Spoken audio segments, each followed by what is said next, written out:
അയോധ്യ രാമക്ഷേത്ര പ്രതിഷ്ഠാ ചടങ്ങിൽ നിന്ന് വിട്ടുനിൽക്കുന്നതിൽ കോൺഗ്രസിൽ ഭിന്നത തുടരുകയാണ്. ഉത്തരേന്ത്യൻ സംസ്ഥാനങ്ങളിലെ നേതാക്കൾ നേതൃത്വത്തിനെതിരെ പരസ്യമായി രംഗത്ത് വന്നതോടെ പാർട്ടി പ്രതിരോധത്തിലായി. ശ്രീരാമന് വിശ്വാസമില്ലാത്തവരാണ് ചടങ്ങിൽ നിന്ന് വിട്ടുനിൽക്കുന്നതെന്നാണ് BJPയുടെ വിമർശനം. ചടങ്ങിന് ജനങ്ങളുടെ പിന്തുണ തേടിയുള്ള പ്രധാനമന്ത്രിയുടെ ശബ്ദ സന്ദേശം പുറത്തിറക്കി.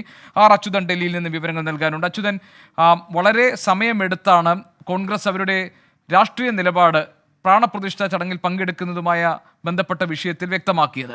നേരത്തെ തന്നെ പല മുതിർന്ന കോൺഗ്രസ് നേതാക്കളും കമൽനാഥിനും ദിഗ്വിജയ് സിംഗിനും പോലുള്ളവർ ഈ ചടങ്ങിൽ പങ്കെടുക്കേണ്ടതിനെ അതിൻ്റെ പ്രാധാന്യത്തെക്കുറിച്ച് പരസ്യമായി തന്നെ പ്രതികരിച്ചിട്ടുള്ളവരാണ്. എങ്ങനെയാണ് കോൺഗ്രസിൽ ഇപ്പോൾ ഇതൊരു ആഭ്യന്തര വിഷയമായി മാറിയിരിക്കുന്നത്?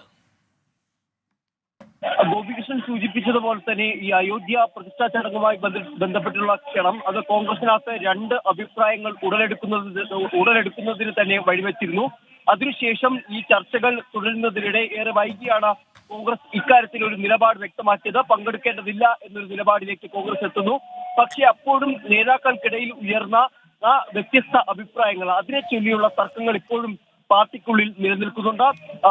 ഹിമാചൽ മന്ത്രി വിക്രമാദിത്യ സിംഗിന്റെ പ്രസ്താവന, അതുപോലെ തന്നെ ദിഗ്വിജയ് സിംഗ് ആദ്യം ഈ ക്ഷണം സ്വീകരിച്ചതായും സോണിയാഗാന്ധിയോ അല്ലെങ്കിൽ സോണിയാഗാന്ധിക്ക് പകരം മറ്റൊരു പ്രതിനിധിയോ ചടങ്ങിൽ പങ്കെടുക്കുമെന്ന് പറഞ്ഞതും, എന്നാൽ അതിനുശേഷം അദ്ദേഹം ഈ വിഷയവുമായി ബന്ധപ്പെട്ട് പ്രതികരിക്കുന്നത് പാർട്ടി സ്വീകരിച്ച നിലപാട്, അതായത് BJP ഇതിനെ രാഷ്ട്രീയവൽക്കരിക്കുന്നുണ്ട്, അതുകൊണ്ട് തന്നെ ഇതിൽ പങ്കെടുക്കേണ്ടതില്ല എന്നതും നിൽക്കുന്നു എന്നുള്ളതാണ് അദ്ദേഹം പറയുന്നത്.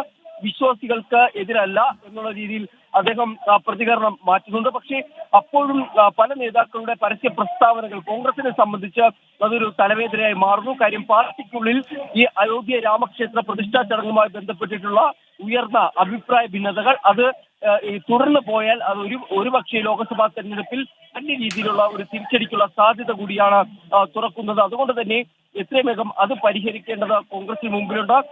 അതിനിടയിലാണ് ഇന്ന് പ്രധാനമന്ത്രി നരേന്ദ്രമോദി ഈ പ്രതിഷ്ഠാ ചടങ്ങുമായി ബന്ധപ്പെട്ടിട്ടുള്ള ശബ്ദരേഖ അദ്ദേഹം പുറത്തിറക്കുന്നത്. ഇനി 11 നാൾ മാത്രമാണ് ഈ പ്രതിഷ്ഠാ ചടങ്ങിന് ബാക്കി നിൽക്കുന്നത്. താൻ ആ 11 ദിവസം വ്രതമനുഷ്ഠിക്കും. രാജ്യത്തെ മുഴുവൻ ജനങ്ങളുടെ ആശീർവാദം തനിക്ക് വേണം. കാര്യം ഒരു അസുലഭ നിമിഷമാണ് തനിക്ക് ലഭിച്ചത്. ആ ഭാഗ്യം അതിന് എല്ലാ ജനങ്ങളും എന്നോടൊപ്പം നിൽക്കണം. താൻ ഒറ്റയ്ക്കല്ലെന്നും തന്നോടൊപ്പം ഈ രാജ്യത്തെ 140 കോടി ജനങ്ങളുമുണ്ടെന്നും പ്രധാനമന്ത്രി പറയുന്നുണ്ട്. എന്തായാലും ഇതൊരു വലിയ രീതിയിലുള്ള ഒരു ചടങ്ങായി BJP ഉയർത്തിക്കാട്ടുന്നു. അച്യുതൻ ആണ് വിവരങ്ങൾ നൽകിയത്. കോൺഗ്രസിനകത്ത് ഇപ്പോഴും ഈ വിഷയത്തിൽ ഭിന്നത തുടരുകയാണ്. അതിനിടെ പ്രധാനമന്ത്രിയുടെ ശബ്ദ സന്ദേശം പുറത്തു വന്നിരിക്കുന്നു. അച്യുതൻ ഡൽഹിയിൽ നിന്ന് വിവരങ്ങൾ നൽകുകയായിരുന്നു.